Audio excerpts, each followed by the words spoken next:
Mereka yang bergembira, yang mendukung kepulangan Habib Rizik, dianggap mereka yang kontra dengan pemerintahan Jokowi.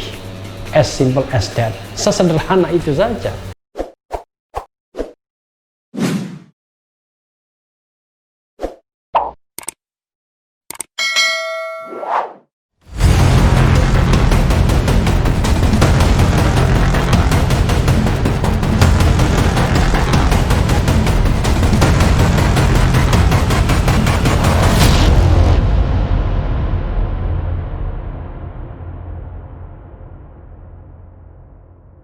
Assalamualaikum warahmatullahi wabarakatuh, sobat RH sekalian.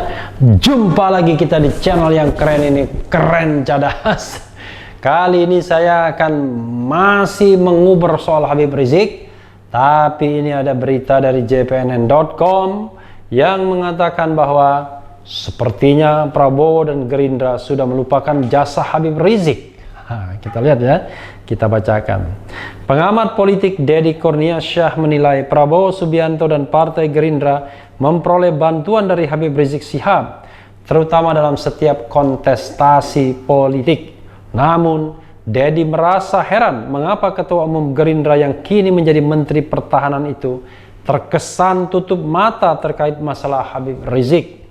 Ya, heran juga ya, karena apa yang menjadi persoalan Habib Rizik sehingga tidak bisa pulang? Kalau overstay harusnya kan gampang diselesaikan. Tapi memang dalam tanda kutip sepertinya ada operasi untuk menahan yang bersangkutan. Paling tidak jangan pulang saat kontestasi pilpres misalnya. Cukup disayangkan keberadaan Prabowo di pemerintah yang terang-terangan mendapat keuntungan elektoral dari Rizik Syihab sekalipun tidak berbuat apa-apa, kata Deddy kepada JPNN Jumat 6 November. Direktur Eksekutif Indonesia Political Opinion itu menambahkan, seharusnya Prabowo bisa berperan sebagai mediator antara pemerintahan Presiden Jokowi dengan Habib Rizik. Kalau antara pemerintahan dan ya, antara pemerintahan Presiden Jokowi dan Habib Rizik ya. Menurut Deddy, persoalan terkait imam besar Front Pembela Islam itu bukan menyangkut satu orang saja, tetapi juga simbol pihak yang kontra pemerintah. Oleh karena itu, Deddy juga meminta pemerintah bersikap legawa, termasuk soal kepulangan Habib Rizik. Sehingga perlu bagi pemerintah mengalah, sekurang-kurangnya lakukan komunikasi persuasif. Sama seperti ketika pemerintah lakukan komunikasi dengan Prabowo yang notabene kontra koalisi Jokowi, cetus Deddy. Sahabat era sekalian, ya menarik ya. Seorang Prabowo yang memang fisapi dengan Presiden Jokowi saja bisa diajak bergabung dalam kekuasaan. Mengapa sulit sekali untuk misalnya mengakomodasi Habib Rizik? Kendati itu hanya soal komunikasi saja misalnya antara pemerintah Indonesia dan Habib Rizik, baik melalui duta besar di Arab Saudi maupun dengan pejabat-pejabat di Indonesia. Sepertinya ada upaya untuk mendelegitimasi Habib Rizik dengan mengatakan bahwa yang bersangkutan tidak pulang ke tanah air tapi dideportasi.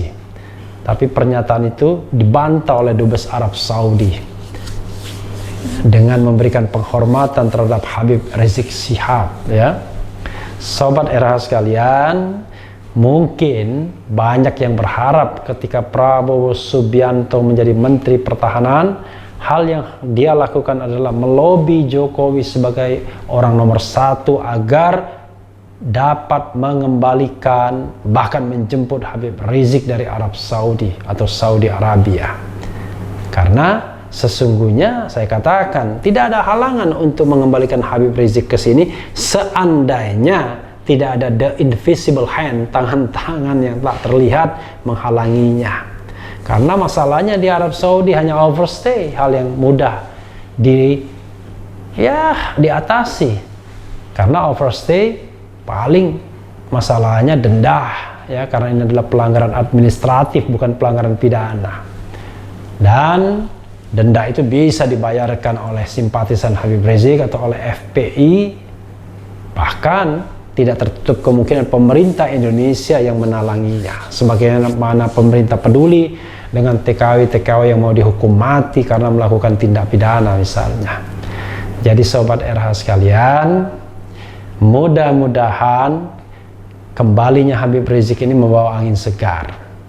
Dan memang konstelasi politik ya bisa ke arah macam-macam anginnya. Prabowo Subianto misalnya dalam beberapa kesempatan video ya, saya mengatakan justru sekarang menjadi anak emasnya pemerintahan sekarang. Baik itu Presiden Jokowi sendiri maupun Megawati Soekarno Putri sebagai Ketua Umum PDI Perjuangan. Banyak spekulasi yang mengatakan bahwa Prabowo akan menjadi calon presiden dari PDIP berpasangan dengan Puan Maharani pada perhelatan di 2024. Walaupun elektabilitas Prabowo mulai disalip Ganjar Pranowo misalnya, tetapi Ganjar Pranowo sendiri quote unquote bukanlah elit partai politik, bukanlah orang atau darah biru dalam kekuasaan PDIP. Tapi bukan tidak mungkin juga seperti halnya Jokowi, Ganjar Pranowo juga dicalonkan oleh PDIP kalau elektabilitasnya memang paling tinggi. Artinya Prabowo akan mencari tempat lain, berhadapan lagi dengan kekuatan pemerintah. Tapi untuk saat ini sepertinya Prabowo ya sedang mengukur posisinya di dalam pemerintahan, apakah dia tetap bisa bertahan sebagai elit nomor satu, calon presiden nomor satu berdasarkan pemilihan atau katakanlah survei, dan mungkin akan di-endorse oleh koalisi istana dengan pasangan Puan Maharani, ataukah barangkali dia harus mencari pendukung-pendukung di luar istana seperti Partai Demokrat, PAN, dan PKS lagi. Jadi Prabowo sekarang justru gamang menentukan sikapnya, termasuk gamang bagaimana harus bersuara mengenai kepulangan Habib Rizik. Karena sederhana Sobat RH sekalian, mereka yang bergembira, yang mendukung kepulangan Habib Rizik dianggap mereka yang kontra dengan pemerintahan Jokowi. As simple as that. Sesederhana itu saja. Karena mereka tidak menginginkan ada orang yang terus-menerus mengkritik pemerintahan ini, mendelegitimasi pemerintahan ini. Dan kita tahu bahwa Habib Rizik kerap melontarkan kritik yang pedas dan bukan tidak ada pengikutnya. Ya mungkin Menko Polhukam Mahfud MD mengatakan pengikutnya tidak banyak, it's okay. Tapi yang paling penting adalah pulang dulu seorang Habib Rizik, dan setelah itu akan kita lihat bagaimana sepak terjangnya. Mudah-mudahan memberikan nuansa baru. Syukur-syukur revolusi akhlak itu benar-benar terjadi ya. Ingat, revolusi akhlak, bukan revolusi yang lain ya. Jadi Sobat RH sekalian, dalam konteks seperti ini kita mungkin tidak bisa lagi rely on, berharap dengan partai atau orang yang sudah berada di bawah kekuasaan atau menjadi koalisi atau bagian dari kekuasaan. Gerindra sudah bergabung dengan pemerintahan, Prabowo sudah bergabung dengan pemerintahan, sementara partai-partai lain tidak terlihat firm dalam berkomentar menyambut baik bakal hadirnya Habib Rizik kembali. Ya, yang saya lihat underline hanya PKS. PAN tidak terlalu, Demokrat juga tidak terlalu, karena bisa jadi kehadiran Habib Rizik justru akan menjadi saingan partai-partai yang sudah ada di parlemen sebagai arus di luar mainstream kekuasaan, di luar kepartaian. Mungkin saja nanti Habib Rizik cukup diperhitungkan gerak-geriknya. Tapi Sobat Era sekalian, segala sesuatunya harus dalam lapangan permainan yang demokratik dan konstitusional. Tidak boleh melakukan kegiatan-kegiatan yang inkonstitusional, tidak berlandaskan pada hukum yang ada. Jadi berbuatlah sebaik-baiknya, laksanakan apa yang ingin dilaksanakan sepanjang itu sesuai dengan koridor hukum, dan kalaupun harus menyampaikan kritik, maka kritik tersebut haruslah kritik yang juga konstitusional, sekeras-kerasnya boleh. Kita tunggu bagaimana sepak terjang Habib Rizik, dan juga bagaimana nanti siapa tahu ada perubahan sikap Prabowo Subianto dan Gerindra terhadap kepulangan Habib Rizik ini. Paling tidak ada kata-kata yang akan disampaikan oleh Prabowo Subianto karena dia pernah berjanji untuk membawa Habib Rizik kalau seandainya menang dalam Pilpres. Kalau tidak salah itu yang saya ingat ya. Entah disampaikan langsung ataupun disampaikan oleh tim suksesnya. Karena begitu banyaknya janji, kadang-kadang kita pun lupa sebenarnya janji apa yang sudah diucapkan itu ya. Yang penting tetap di channel ini, karena di channel ini Anda akan dirayu, ditipu, dibaperin, dicecar, diuber pula di jalan khusus.